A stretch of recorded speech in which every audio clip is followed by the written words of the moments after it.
Without further ado, let's welcome Stan. Do this one, please. Thank you. I always feel welcome when I come to Stanford. Today, as I walked in, there were some folks out at the desk handing out flyers. They handed one to me as if I were a student, and I saw a picture of myself. And I was behind a couple students walking in, and I learned something. Often I find that you can learn a lot by eavesdropping on students. And these particular two students, and you know who you are, one student said to the other, "Hey, do you know who's speaking today?" And the other guy says, no, I don't know who's speaking. And I was trying to think of something really witty to say, and it's that moment where you just wish you could be really clever and pull out some great one-liner, and I had nothing. I just didn't have anything. So I just said, "Hey, I know who the speaker is." And they looked at me kind of funny, like, who are you? And I said, "I'm actually the speaker. I'm speaking today." And the student said, "Well, on negotiation?" And I said, yeah, on negotiation. And he just looked crestfallen. He looked disappointed. And I'm not sure, maybe I can speak with him afterwards, why he was so disappointed to find out that I was in fact the speaker. I mean, it might be because I'm wearing a blue shirt with brown pants. Someone at work told me today I did the wrong color combination. It could be because of that. It could be, and ended up being a nice lead into the first point of the presentation, which is there's an assumption that to be a negotiation professor or a teacher of negotiation, you should be old and weathered and have gray hair and battle scars. People think of negotiation as something someone like Henry Kissinger might do well, or Jimmy Carter. And that's the first sort of what I call convenient wisdom about negotiation. Actually, conventional wisdom about negotiation, and I probably should have added to that slide, that's often wrong. And I think that hopefully today, in the 45 minutes or an hour that we spend together, you'll see that you don't need to have gray hair, which is great news for most of you, because I don't see a lot of gray hair around the room, and that you'll actually know more about negotiation than lots of the people that you'll work for and work with in your careers, because not many people know very much about it. So just quickly, a couple of these points. People often assume that negotiations are one-time events. In fact, I think that almost all negotiations in life are repeat. They're serial. You're going to see the people you negotiate with more than once, yet almost everybody negotiates as if it's a one-time deal, as if they're buying a car from a car dealer and price is the only thing that matters. And when in fact, you would probably negotiate very differently if you knew you were going to see people again. And most of you will find that in your lives, people you thought you'd never run into again, you will. I remember about 4 or 5 years ago, I was in South Korea. I was doing some advisory work on a negotiation between North and South Korea. I was in the Intercontinental Hotel, and I got in the elevator, and I was up about the 30th floor, and I just kind of glanced at this other guy in the elevator, and I thought, oh my gosh, that looks like this kid I got in a fight with in high school. It can't possibly be him. And I said, Rob, is that you? Is your name Rob? And he said, yeah, I'm Rob. And I would have hoped and thought I would never see him again in my life, and there he was, Intercontinental Hotel in Seoul. I did an advisory project for Haagen-Dazs ice cream a few years ago. Pillsbury had just bought Haagen-Dazs, and they had been battling with Ben & Jerry's for 15 years, fighting for shelf space in the super premium ice cream segment. And when Pillsbury bought them, some Pillsbury analysts figured out that, in fact, most people prefer either Haagen-Dazs or Ben & Jerry's, and they eat either or, but not both. In fact, how many people in here primarily, if they had to choose between Ben & Jerry's, would choose Haagen-Dazs over Ben & Jerry's? So quite a few Haagen-Dazs fans. How many would choose Ben & Jerry's? Okay, it's about half and half. Now, if the statistics are correct, each of you, only about 10% of the people that prefer one would eat the other. There's only about a 10% crossover factor. And so they realized, why should we be battling each other? Our real competition is people trying to move up into the super premium ice cream segment, people like Friendly's and Dreyer's and Breyer's. And so they decided to conduct a joint venture between the two companies to do joint distribution, because most of their sales were actually in convenience stores, which are hard to distribute to. And so I helped them negotiate that agreement. Now you can imagine within the management of both companies was sitting down on each side of the table. There's a lot of apologizing going on, like, oh, we're so sorry we took you out on this market, and yeah, I know that thing we did to you, really feel bad about that, and, here's some dulce de leche, hope you feel better. And these guys thought they would never have to negotiate on the same team, but in fact, they found that they did. So I find that the assumption of negotiations being repeat and building relationships in negotiations is a safe one. I think a lot of people assume that negotiation is about winning or beating the other side, and they negotiate, again, as if they wanted to win. And I do that. I find myself getting caught up all the time and thinking, wow, I've got to get a better price or do better than the other side. And I'll catch myself and I'll realize the things that I'm advocating for or arguing are minuscule and not that important. And I think it's really hard to get out of that mentality, but I want to sort of push you into that mindset today. Think not necessarily about winning in the negotiation, but about sort of getting the best deal. I have a couple of nephews and a niece that live in Palo Alto, and often my sister asks me to help with them. And I was reminded of this principle a little while ago when I was picking up my nephew David from a soccer match.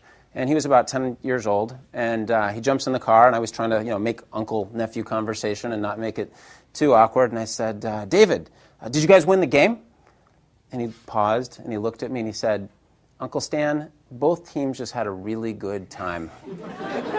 And I was just, flabbergasted and floored and realized, I was thinking about this whole thing in terms of the metaphor of just winning. The final thing I'd like to make, the point about conventional wisdom, is that people assume that you need a lot of natural talent, that certain people are better suited to be negotiators than others. And I just find that while natural talent helps, education helps a lot. And since most people aren't very trained, aren't very practiced, people that come to me and say, as they often do, wow, I'm a really bad negotiator, my response to them is, yeah, but so are most other people, and if you just do a couple things better, you're going to be better than they are. And so there's hope for everyone in terms of being effective at negotiation. There's some mistakes that people tend to make. Often people focus a lot on tactics, and by tactics, what I mean as tricks or methodologies to try to take advantage of the other side. Common ones that you might be aware of are things like anchoring in high and then giving small concessions, maybe playing a game of good cop, bad cop.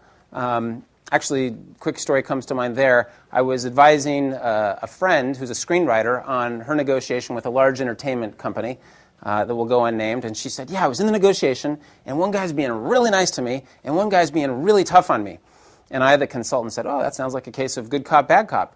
And she said, no, it was much more of a case of bad cop, antichrist. And the danger of playing these kind of games is, again, let's say you know 10 tactics. They might know 11.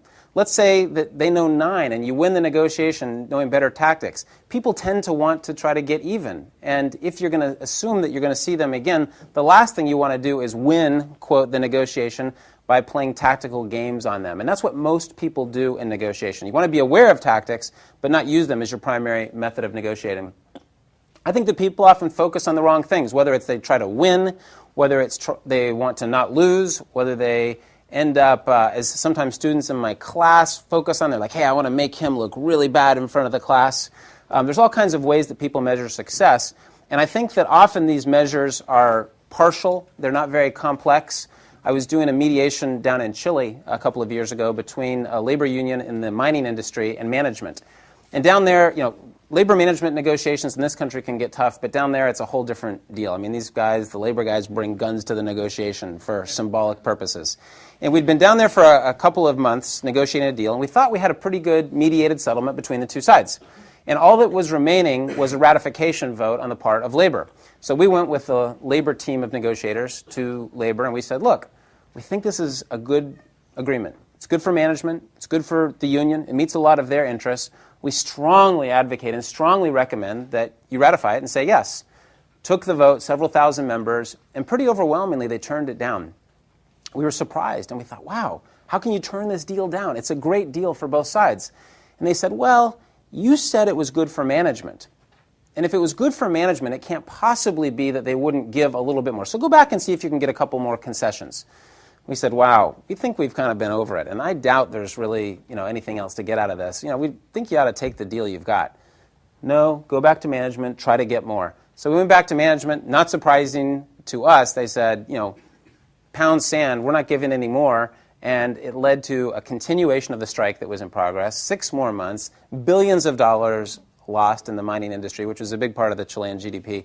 And over this sort of principle of, look, if we're not happy completely, we want them to be unhappy, which, again, not a very sophisticated way of measuring success, and we're going to talk about in just a minute a more robust and complete way to measure success.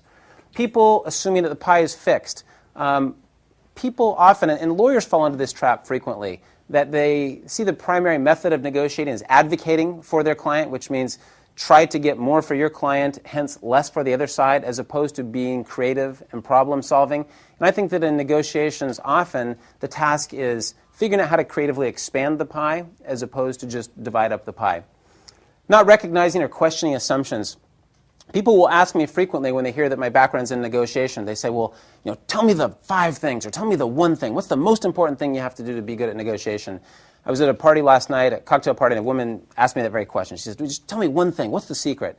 And I thought, I'm going to mention this one. Recognizing the assumptions that you make and being open to questioning them. So all of us make assumptions. I make assumptions today. I make them based on my background. I'm a white male. I'm an investment banker. I teach a negotiation class at Stanford. I think I know some of the things that you guys might be interested in hearing today. And some of my assumptions are going to be right, and some of them are going to be wrong. We'll find out a little bit in the Q&A what you guys really care about.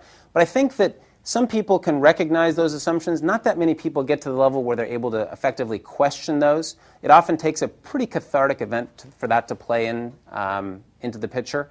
I was doing a part of a mediation in the former Soviet Union not too long after it was coming apart, and was in the area of the Caucasus. Georgia and Abkhazia, some of you that are from that part of the world or know that history, were sort of at each other. The Abkhaz had just, the week before we got there, they had bombed the hydroelectric plant of the Georgians and took out all the power. It was January. Tbilisi, which is a city of 3 million people, had no electricity. People are freezing to death. It was a very ugly situation. And we got sort of parachuted into there. And our job was to go and meet with the leaders of Abkhazia. We'd flown into Tbilisi. And it was a really dangerous road that we had to take, about a 5-hour, mostly dirt road. And the rebels would mine the road every day. And so the British minesweepers would go in the morning and take out the mines. And we had a UN escort. And so there was some safety in that. But nevertheless, when you're in a Jeep and you're kind of going over bumps in the road, you kind of think about it. And I was with a reporter from Georgia, and he was saying all these terrible things about the Abkhaz people. Oh, these people are awful. They smell bad. They're dishonest. Their mother's this. I mean, just like these horrible epithets. And, I said to him, well, why are you going? And he said, well, I'm a reporter. I want to write a story about these people. I mean, I have to see firsthand the filth that these people are. He's like, why are you going? Why are you risking your life? And I said, oh, that's kind of what I do. I mediate. Sometimes we come to war-torn areas. And we were both in Sukhumi, the capital of Abkhazia, for a week. We obviously made it safely. And about a week later, we ended up in the same caravan coming back. Once every couple days, there would be a caravan that would go together. And I said, did you get your story? I mean, you're going to write the story that you had prepared to write. And he said it was interesting. After sort of spending a week with those people, breaking bread with them, meeting their families, seeing how tough the war has been. The capital had been completely bombed. I mean, it just looked like a moon-like landscape. He said, it was really hard to think of what bad things I could write about them. I actually found they weren't that different from me. They liked the same sports. Some of our same foods were in common. And I find over and over again, as I've mediated conflicts around the world, people that spend time together have a hard time not questioning their assumptions and not realizing that they have more in common than more different. So I've talked about some of the negative things that people do in negotiation. What is effective negotiation? First of all, let me define negotiation as any attempt to persuade or influence a party to do something. So if you define it that broadly, it's a lot of what you do every day. I often ask students, well, what have you negotiated today? And they come up with all kinds of answers. I recently asked a group of students, do you remember the first time you negotiated? And one sort of pluckish young student raised his hand and he said, I think the first time I negotiated was when I cried for milk. Now, at the end of the quarter, I realized he hadn't made progress from the time that he was born to what he was currently doing. And some people just do the same thing over and over again in life rather than thinking systematically about negotiation. But I think negotiation is really effective relationship management. Now, if the talk had been framed today as a talk on relationship management, not that many of you would have come. And not that many people would sign up for my class. It would be mostly women, or some of their boyfriends that the women persuaded to go and get a course on relationship management. So I teach this course in negotiation, and it sounds really cool, and people want to do it. But we do a lot of soft things, a lot of communication, a lot of process things.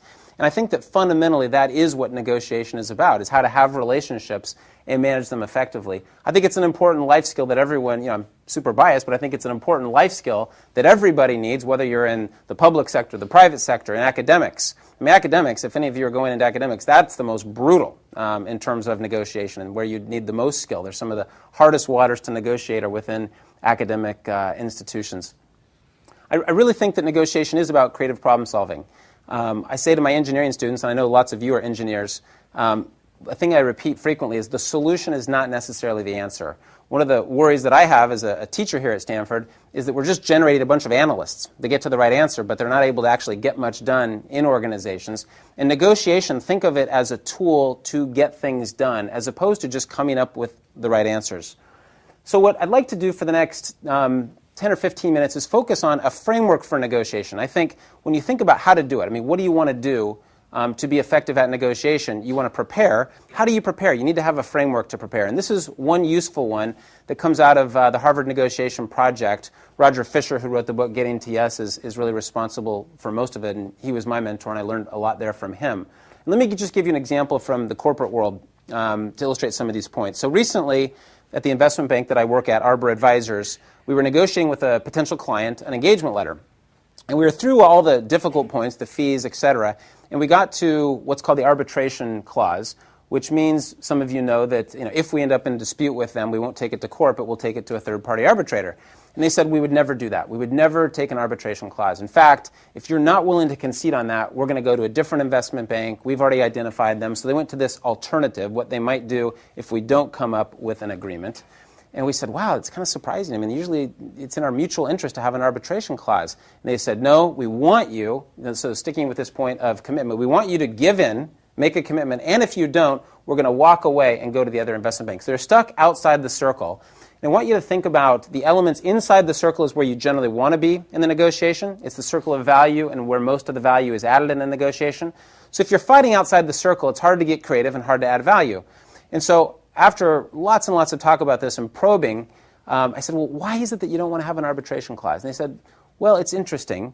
We've had a bad experience with arbitration in the past. In fact, we had a large settlement decided against us, and the arbitrator seemed like he was prejudiced. And I said, it's prejudice? Like, what do you mean he was prejudiced? Prejudice against you personally or prejudice against your company? And they said, look, we're both Jewish, the two founders, and we feel like the guy was anti-Semitic and that he really decided based on that. He wasn't neutral. He came in with the agenda. And we just never want to put ourselves in a position where that could happen to us again. So there I learned a little bit about their interests, some of their concerns, what was important to them, and I said, well, that's new information. That's kind of interesting. Let me kind of think about that for a day. And I went back and met with some of my colleagues at work. I talked to some outside folks and did a little bit brainstorming around different options that might have met some of those interests. And some of the examples of options that came up were things like, well, maybe we could do a mediation process instead of an arbitration. Or maybe we could have a panel of arbitrators. Maybe have 3 arbitrators instead of 1, and so the whole thing isn't resting on one person's potential prejudice. I went through a series of other options and went back to the company and said, what about some of these options? Would these meet your interests? And they actually got attached to the panel of arbitrators. So they said, gee, if it was 3, and it was sort of 2 out of 3 decides, I think that would meet our interests. I think we could get done. And so we're able to solve that problem rather than fighting outside the circle about what they might do if we couldn't come up with an agreement. We got inside the circle and explored kind of different approaches of coming up with an answer. The principle of criteria is interesting. Criteria are objective standards that are independent of what either side wants. So if you're arguing about numbers, often it's good to back up and say, well, what are some objective standards that we might use to decide? A lot of negotiations that I have happen when I'm traveling. I was in a cab, this is probably 4 or 5 years ago, in the north of Colombia. I was going to do a mediation between a couple of the guerrilla groups in the government. And my interest was to get to the hotel as fast as possible from the Medellin airport. And so I got in the cab, and I asked the cab driver if he knew where the hotel was. And he said, absolutely, sir. And I always get nervous when I get in cabs in those kind of countries because I see someone that looks like me, and they just think, hey, this is going to be a good fare. And I think, hey, I'm a negotiation expert. I don't want to be taken advantage of. Now, in this case, there was a meter. You call that in English a meter, taxi meter? And so I felt like if he took the most direct route, I wouldn't get taken. And so I was sort of comfortable and just kicking back in the cab. And I wasn't paying much attention. After about a half an hour, it seemed like we were taking a little bit of a circuitous path to the hotel. And I just asked him, I said, how much further, or, are we on track? And he said, oh, a little bit off track, not sure exactly where we are. And I said, okay, should we pull over and get some directions? And he said, yeah, let's do that.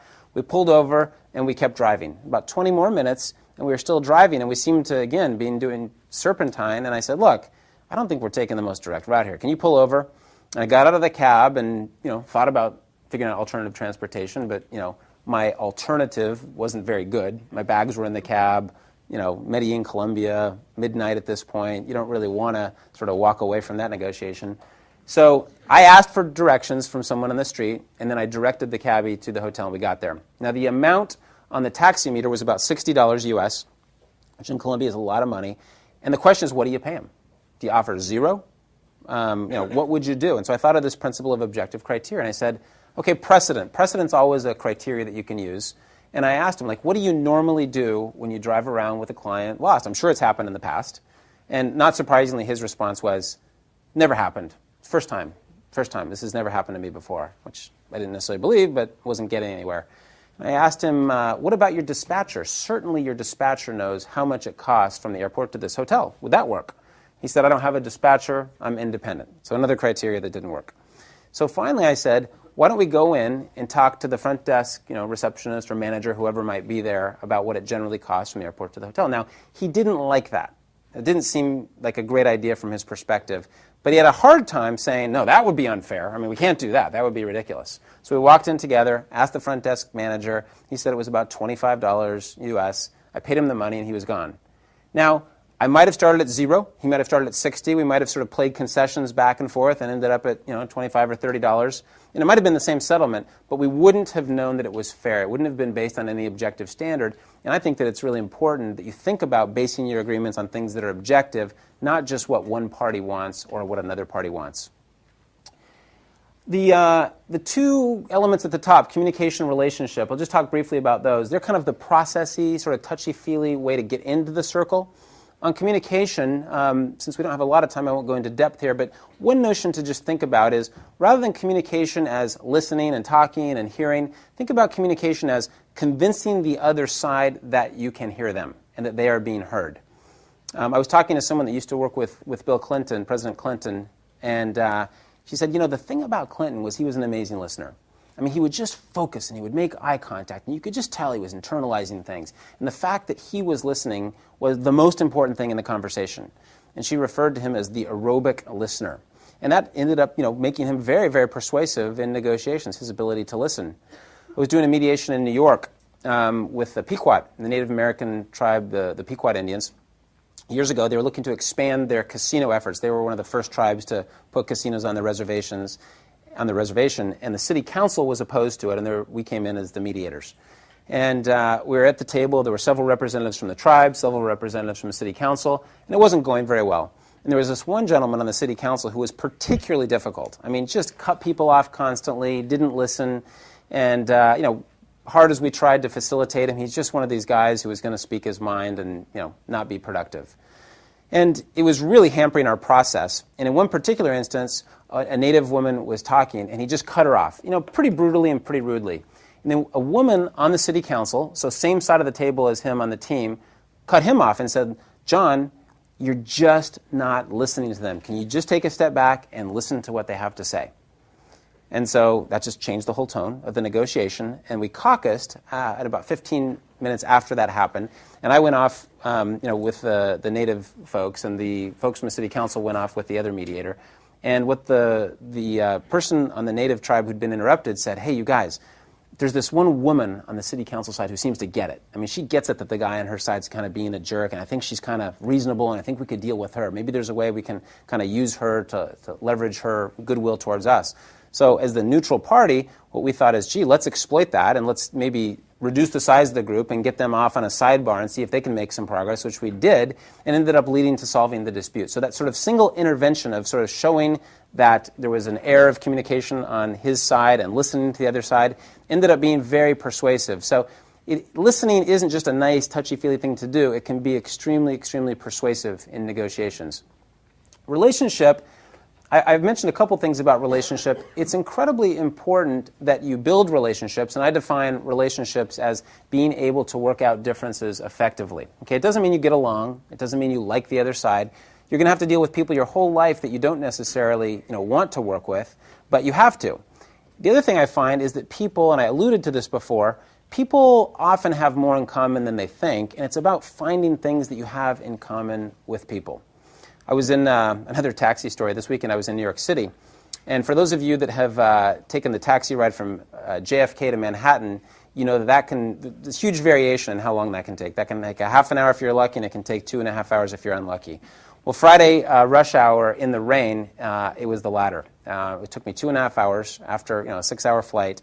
And I was just, so tired of being in this cab, and I was trying to meet a friend for dinner, and I could see as we weaved our way through Manhattan that everyone in the town was looking for a cab, and it was going to be impossible once I got dropped off at my friend's apartment to get another cab and meet another friend for dinner.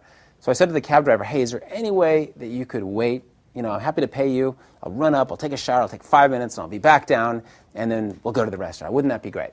He said, not a chance. I'm not waiting for you. And so I thought, well, there's got to be a way to get to this guy. And I said, well, where are you from? And he said, I'm from Haiti. And I said, oh, Haiti, Haiti's great. I've never been there. I love Haiti. I do speak French and know enough about Haiti to know that they speak some French over there. And I started speaking my French. And he could tell what I was trying to do. It was pretty transparent, my play at the relationship. But it worked. He wanted to talk, and he gave me the obligatory, oh, you speak pretty good French, even though it wasn't that good. And we started chatting, and I thought, what else do I know about Haiti? What else do I know about Haiti? And I remember this book that I had read. Maybe some of you read Mountains Beyond Mountains, Paul Farmer's kind of story of setting up clinics in Haiti. And I said, hey, do you know about Paul Farmer? And he said, yeah, I've heard of that guy. And I said, have you read the book Mountains Beyond Mountains? And he said, no, I haven't read it. I said, I think you'd like it. And he said, yeah, I think I would too. And I said, I'd love to send it to you. I'd love to. If you give me your address, I'll send you the book. I'll put it tonight on Amazon. I'll put it in an order. And he was just kind of laughing because he could see exactly what I was doing. But he didn't really mind having it done to him.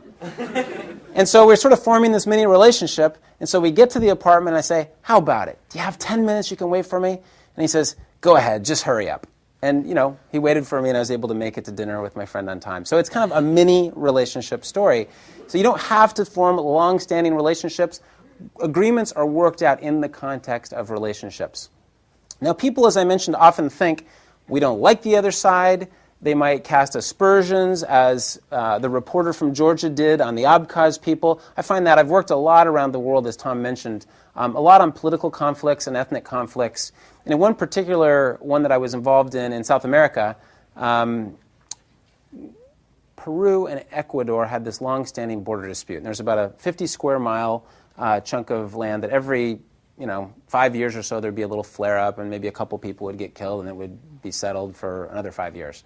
So we were called down to mediate, and the representative from Peru was just a very difficult, tough military man. Kind of came in his uniform, kind of the Don Rumsfeld of Peru. Just didn't look like he was there to have a relaxed experience. Hard guy. Just not who you want to see on the other side of the table. And the guy from Ecuador was a politician, cabinet-level guy. And he had been told by the president of Ecuador, look, do whatever you want down there, but don't commit. It's election year. We don't want to look weak. If nothing gets done, that's fine, but just, don't concede. So that was what we had to work with.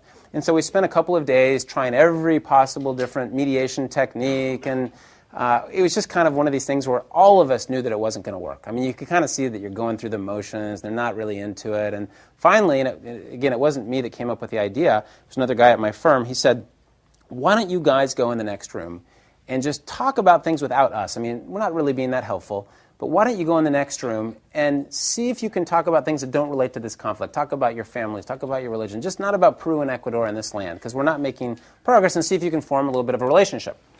So they thought this was a really dumb idea, and they didn't want to do it, but they agreed. They said, okay, we'll go talk for a half an hour.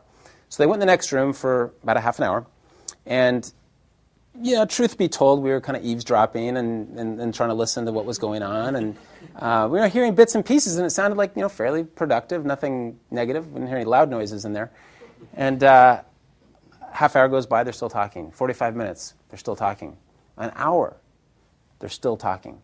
About an hour and 15 minutes after we started, they emerged together. And you could just tell the whole spirit was different. Their countenances were different, positive experience. The general from Peru says, I'm prepared to work with this man. Let's sit down and negotiate. So we said, wow, that's fantastic. Great. Great news. Let's sit down. Great. Let's get going. And we said, just curious, though. It seemed like you're in a different place. What happened in there? it seems like there must have been some kind of a breakthrough. And the general said, I learned that he has a handicapped daughter. And, I have a handicapped daughter. And I know that 14 hours a day, his wife, takes care of that child. And I'm prepared to work with him. I think this is a good man. And if you could sort of feel the emotion at that time, in that room, you could see why it was pretty easy for those guys together without us. We were basically irrelevant at that point to sort of figure out a deal, and they were able to construct an agreement where there's a national park that they would trade off monitoring, and a dispute that was 50 years old went away over them figuring out that they had something in common in their relationship rather than focusing on their differences. And so I just think that when you think about negotiation, they're always worked out in the context of relationships. If you're good at relationships, you're good at negotiation. Now this framework, I mentioned that you can use it thinking about these elements beforehand. So when you prepare for a negotiation, you can use it during a negotiation to think about where are you? Are you inside the circle? Are you outside the circle? How do you get back inside the circle? If we had some more time, we could talk about strategies for that. But it's a nice framework if you can go back to your constituents and say, look, we've got an agreement, okay? And we think it's better than our alternative, okay? What our walk-away position would be if we didn't come up with an agreement. It meets our interests pretty well. It meets their interests pretty well. We've explored a lot of creative options. It's based on objective standards, objective criteria. The relationship has been improved. I mean, the product of working with these guys is that we're more likely to be able to work together the next time effectively together. The communication has been clear, two-way. We've learned stuff from them. The commitment is clear. We know who's going to do what when. That's a good outcome in a negotiation. Okay? That's a more sophisticated, comprehensive approach than, hey, we played good cop, bad cop, and we won. We're ready to get them the next time. Okay? Because the real world just doesn't work that way. If you get them that time, which you may well do, in the short term you can make all kinds of progress playing tactical games, but it doesn't lead to long-term relationships.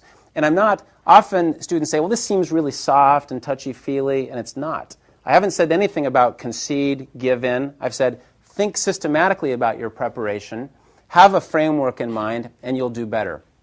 So let's take just a quick 5-minute look at an application of the framework. I was trying to think yesterday, what would everyone relate to a little bit that we could analyze? And I thought of the current war on terror that we're involved in. Everyone has an opinion and has read about it. And so from a negotiation perspective, it's actually been, one of the few positive byproducts of the war on terror has been, it's a lot to talk about in terms of negotiation. More to do differently than what do we do effectively. But let's just pick out, we probably don't have time to review them all, according to some of these elements, how would we analyze some of the negotiations that have taken place in terms of the war on terror, and what might we learn from that process? So again, we won't have time to go into all these. Let me pick a couple. I think the second one, communication, probably that would be the single most important thing that I think we as a country, and particularly the Bush administration, has done poorly in terms of the war. I've talked to lots of people that have been involved at high levels. I talked to a person who was a senior person in the Defense Department, and this person said to me, yeah, I'd go in and I'd do a PowerPoint presentation to Secretary Rumsfeld, and everyone knew that you couldn't get past the second slide. I mean, he would just be bombarding you with questions, disagreeing, not let you make your presentation. His mind was already made up. It just didn't matter what any of the analysts said. There was just no two-way communication.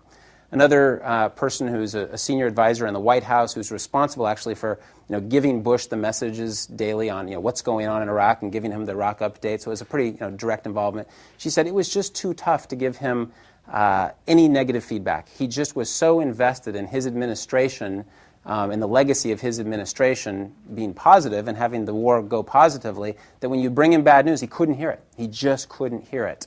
So again, lack of dialogue, lack of two-way communication, has definitely hurt us there. Criteria, one of the problems in the whole notion of a war on terror is that there's no objective measure of success. How in the world would you know when you'd been successful? And I think if we went around the room and we had time to ask people, what does success mean in that war? How will we know when we've won, or how will we know when we've lost? It'd be very, very difficult in a very educated group like this for anybody to have a sense of that. And so not having objective criteria as a measure of success, I think, hampers you when you're trying to get something done.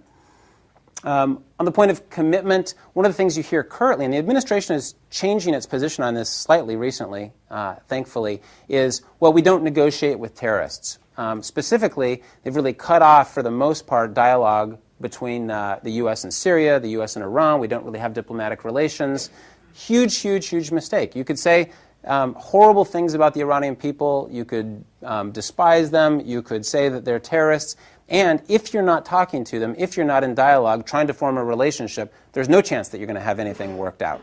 And so again, negotiation as the art of relationship management is be in dialogue. Now that doesn't mean that you go soft. It doesn't mean that you give anything.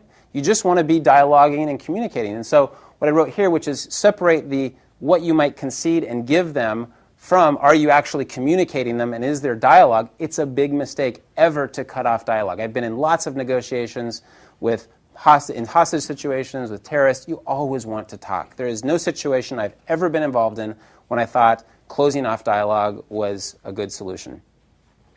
Let's just talk briefly about relationship. I think that another big problem of the war on terror has been that we have kind of not made a lot of friends along the way. And part of the way that we've not made a lot of friends in our effort is by sort of casting aspersions on others that don't agree with us. It's sort of this notion of you're with us or you're without us. That tends to not do very much for building relationships. This notion that there is an axis of evil, that tends to not build relationships in those countries. This notion that there's a... I was in Europe right after the Secretary of Defense made the comment on the old Europe versus the new Europe. And you can just imagine all the jokes all around Europe, like, hey, we're part of the old Europe. And I think that when we've gotten in trouble, no one's really wanted to come to help us because we were so belligerent in our process. And so, again, think of this framework, and I'll kind of move on from this right now, but think of this framework as a way to diagnose negotiations that are going on, whether it's a current event, whether you're going to go to one movie or another with your roommate, who's going to do the dishes, how you're going to work out your differences with your boyfriend or your girlfriend. The same framework can be applied to work out differences. I'll talk for 2 or 3 minutes, and then we'll just go to Q&A. A couple of just quick negotiation tips. So here's 5 that I came up with yesterday. There's no magic number about 5. These are just some that I find particularly useful. Preparation. Most people don't prepare for negotiations. When you ask people how much they prepare, they say something like, well, it depends if I'm sharing a cab with them on the way over, we might talk about it, or if we're sitting next to each other on the airplane, we might talk about it. But people don't systematically prepare, and I think it's a big mistake. And I do find that there's a direct correlation between how much people prepare and how well they do in negotiations. Tell the truth. I would just say, and I say this to my students all the time, never lie, and there are no exceptions. People are always looking for the exception. Well, what if they're holding a gun to my mother's head and asking me if I'm willing? That's not going to happen to you. Okay? So rather than think about what are the exceptions. I was driving along the freeway the other day and I see this billboard, which I thought was great. It said, I forget what state I was in, but they said, someone today is going to win $30 million in the lottery. And then in small print underneath it said, and it's not going to be you. And then it was basically an ad for a mutual fund company saying, put your money in better places. And that's how I feel about people say, but what about the exception? And I can, you have to be able to lie sometimes. Never lie. It's much easier to remember. Just always tell the truth. And I'm not saying that for moral reasons, although I think there are excellent arguments morally to never lie. I think practically you do better in the long term if people know you as a trustworthy person. You have to develop a brand around being trustworthy. And so, to me, that's an easy one, and most people lie a little bit some of the time, and just think, where are you on that curve, and try to be better. Because if you have a reputation as being trustworthy, people want to trust you, they are going to help you get things done in life. And that's all life in the workplace, or life in government, or life in academics is really about, can you get stuff done? Again, it's not about getting to the right answer, it's can you get stuff done? If you're trustworthy, it's easier to get stuff done. Apologize and own your contribution. So it's very easy to blame others for problems. I see this all the time. I manage a bunch of people in the workplace, and people are constantly, casting aspersions and pointing fingers, and often they're right. I'll listen to them and I'll say, yeah, I do think, he or she did this wrong. But the finger pointing, the blame, the problem with it is it doesn't work, right? It doesn't lead to any positive outcome. Almost always in conflicts, there are 2 sides to issues, and I think owning your own contribution, and you always have one. It may be that your contribution is 10% and their contribution to the problem is 90%, but I think focusing on the 10 and owning that is a much better strategy for figuring out how to resolve a difficult personal issue than blaming them for their 90%. Last week, an example came up in my life of this. I had a friend that had moved away. We'd fallen out of touch, and all of you have found and are going to find that some people are good at staying in touch and some people aren't, and you kind of you lose some friends, or they kind of become less of a priority for whatever reason. And this is one that I was sad that we hadn't kept in touch. And my thought was, it's pretty much her fault. I've made an effort, and she really, it's her fault that we're not in touch. And I had all kinds of arguments that I was ready to kind of pull out the gun and start shooting. And I thought, it's not going to do any good. Why don't I just apologize for my piece of it? And so I said, so-and-so, look, I really feel bad that we're out of touch. I think, I've probably contributed to that, and I just want to let you know that I apologize, and I'm sorry. And so what's her response going to be? I mean, there's no way she's going to say, yeah, absolutely, it's all your fault, Let's just dwell on that. Her response, if she's even half human, and this one luckily is she said, oh, it's partly my fault too, and I really feel bad, and let's just figure out how to do this better. Let's sort of, and so I think owning, apologize more. Apologize. It doesn't cost you anything, okay? And I just think that people get so engrossed in being right about things rather than focusing on what could they do better in a situation. It's much easier to figure out what you can do and what you can change than what they can do better and what they can change. Stay in the game. If I wrote a book about negotiation someday, one of the chapters would be stay in the game. Often it's just wearing the other side down. I use the metaphor of having a quiver of arrows that you shoot. It's probably don't want to talk about shooting people, but if you pull one arrow out and you shoot and it doesn't work, pull another arrow out. You keep trying things. And often it's just persistence. I told my students, I think a few weeks ago, a story of I was pulled over in Los Angeles by a policeman, and I had, it's a long story, but a bunch of violations. I'd gone through a red light. I was in a car that wasn't registered. It had no rear view mirror. I had $300 of parking tickets. It wasn't my car. I had no driver's license. I just moved from New York City, and it was a motorcycle cop. I was trying a bunch of stuff, and none of it was working. He never cracked a smile. He never took his glasses off. And at the end of 45 minutes, I said, look, I've just moved here from New York City. And this is in Los Angeles. I've just moved here from New York City. Is this any way to welcome a guy to Los Angeles? And he looked at me and he said, is there any way that you can prove that you just moved from New York City? I said, well, I don't know. I pulled out my wallet. I took out my identification from my employer. I took out a couple of receipts. And he said, yeah, I believe you. Welcome to Los Angeles. And he drove away. I stood there stunned. I thought he was going to change his mind for sure. But, it just, over time, something eventually catches. And so sometimes it's all about just staying in the game. Roger Fisher taught me the principle of give them extra. There are always opportunities in negotiations to make it a little bit better for the other side. And people are always, A, grateful, B, surprised, C, they reciprocate. They look to give you benefits. So again, go back to the metaphor of the fixed pie. It's not just about getting the bigger piece of pie for you. How can you make things better for them? I find that in negotiations, you can always find ways of making it better for them without making it necessarily worse for you. And so if you're focused on those kinds of options, as opposed to just putting options on the table of what's really good for me, which is what most people do, people tend to reciprocate that behavior over time. And I just find that's a good strategy. There's some other things I was going to say about gender and negotiating with attorneys, but I'll just end there and spend the last 10 or 15 minutes answering some of your questions. Anyone have a question? Or I'm happy to talk about other things. In the back. So today I actually went to the mechanic shop to get my car fixed. I'm pretty sure I got screwed. Good chance. So you got screwed by the mechanic. My first time at a mechanic shop. I don't know anything about cars. And is that a statement or a question? No, I just want to know, what should I have done to? Yeah, so you went to a mechanic, you felt like you got taken advantage of, and what might you have done differently? Well, I would probably need to hear a little bit more about the specific situation, but I would say let's just kind of go back and answer that question in terms of the framework. So the framework that we were talking about, it sounds like you had maybe some alternatives. One is to go to another mechanic. So I would think about the principle of alternatives. Two is I'd think about the principle of criteria. If they charged you a lot, what are some places you could get some objective standards and criteria? Well, one would be a manual, Chilton's manual. One would be to find out from other mechanics what they would charge for a similar process. And so those are kind of the two elements that I would think about in trying to solve that kind of a problem.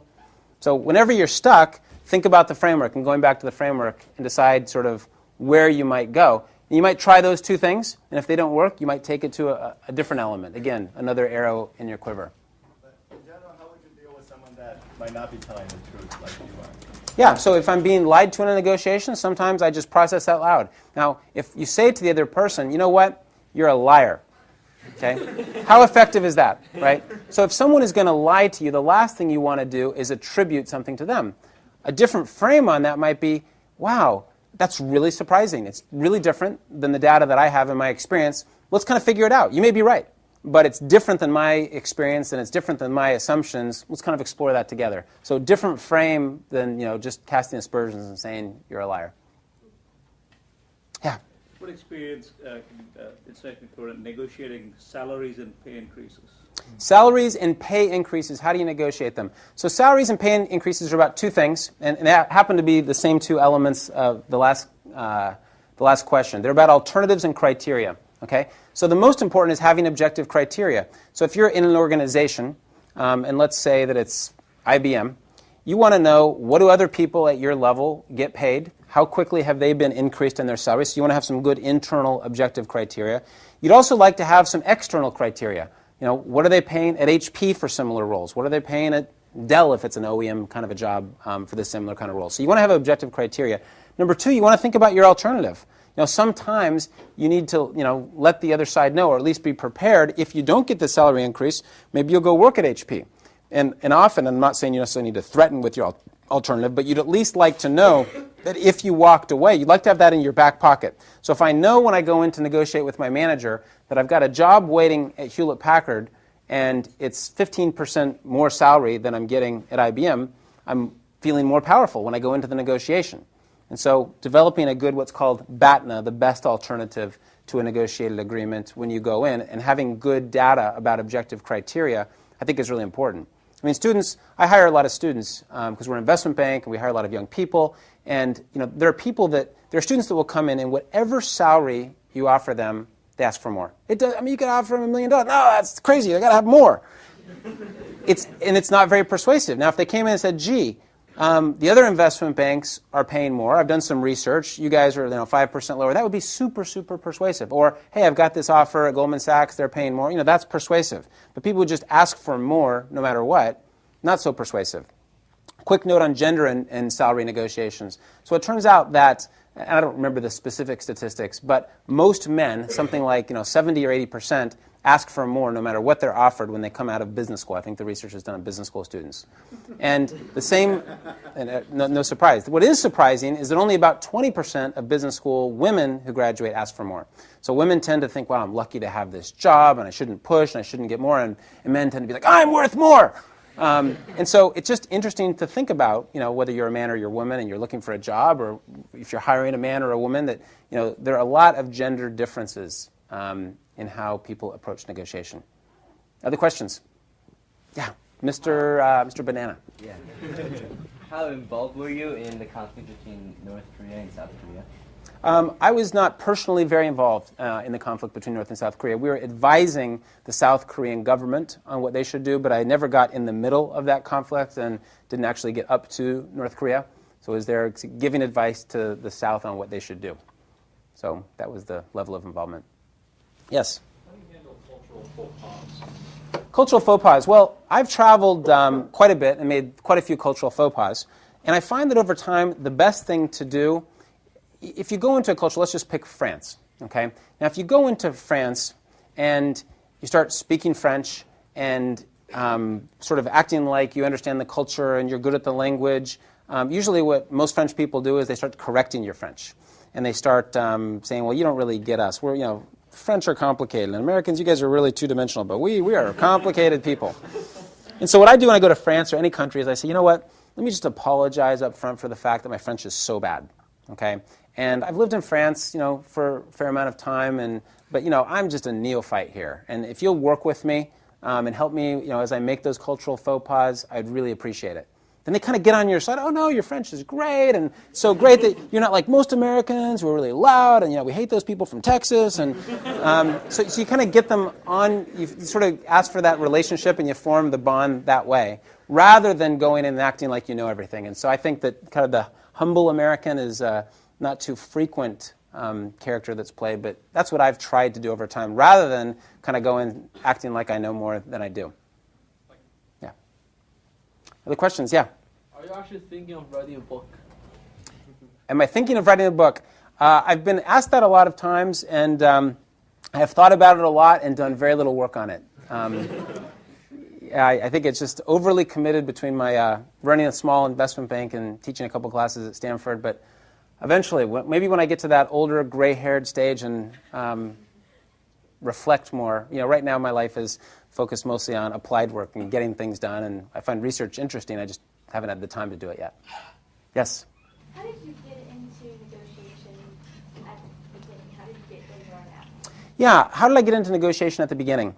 I stumbled into it is the answer. I was in business school at Harvard, and Roger Fisher, the author of Getting to Yes, had this Harvard negotiation project set up. And I actually was at a party, and I met another person who was involved in the project, and we just started talking, and he introduced me to Roger, and one thing led to another. I'll say one other thing about it, which is that I had interviewed my first year of business school and gotten a summer job, and I committed my second year. I felt like I was one of these kids that was on a track. I was developing that resume, and the next step was, you go to McKinsey or Goldman Sachs or some kind of place. And I just looked around at those options, and I thought, I just do not want to be a tool. I just can see what's going to happen to me. I looked down that path, and I just don't want to become like that. And so I committed not to interview anywhere my second year of business school that I wouldn't accept a job, that I knew I didn't want to work, and so I didn't do any interviewing. And, my business school class of 800, 100 went to McKinsey. And so I just decided, I'd rather sort of stumble on something interesting. So I was in the position to take advantage of the opportunity when it came. And I find that often with students, and Stanford students are pretty similar to Harvard students in their career aspirations, if you're so narrowly focused on what you want to do and have your 10-year plan, you miss all the interesting thing that comes up, and the blinders are on too much. So I was sort of lucky to stumble onto negotiation. That's the answer. Yes? How do you think about the cost of negotiation? So if the thing that you're trying to sort of arbitrate or negotiate for is so small, or in comparison to the social ramifications or the time commitment of actually negotiating? Okay, so how do I think about the cost of negotiation and balance it out against either social ramifications or time ramifications? There's a lot in that question, and we could talk for a half an hour, and we don't have it on that. But time is often an interest, right? And so I think of time in the interest box, how much time someone has.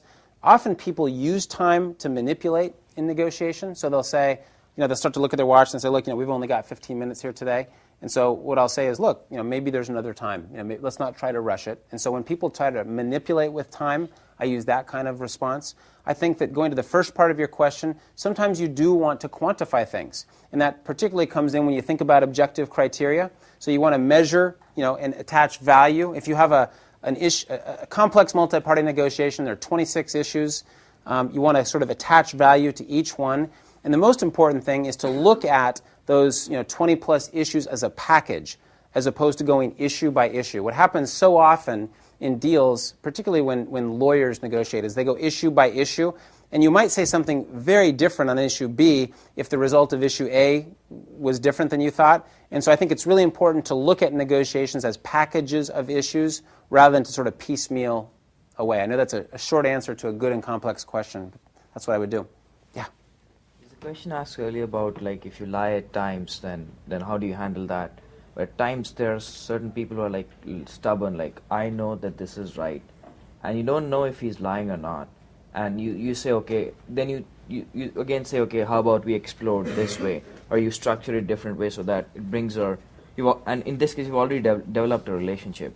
So you're talking about like options or trying to create criteria, but then again they say, no, I know that this is what happens. So how do you deal with those kind of people? So if people are stubborn and they continue to either mislead you or lie, what I do there is name the game. If I feel like I've worked with someone for a long time and I've tried to persuade them and to look at different ways of looking at it, and they're like, no, this is the way, I think about my alternative. So if I walk away, what's that like? If it's a cold, dark world that I'm walking to, I'm going to work with that person differently.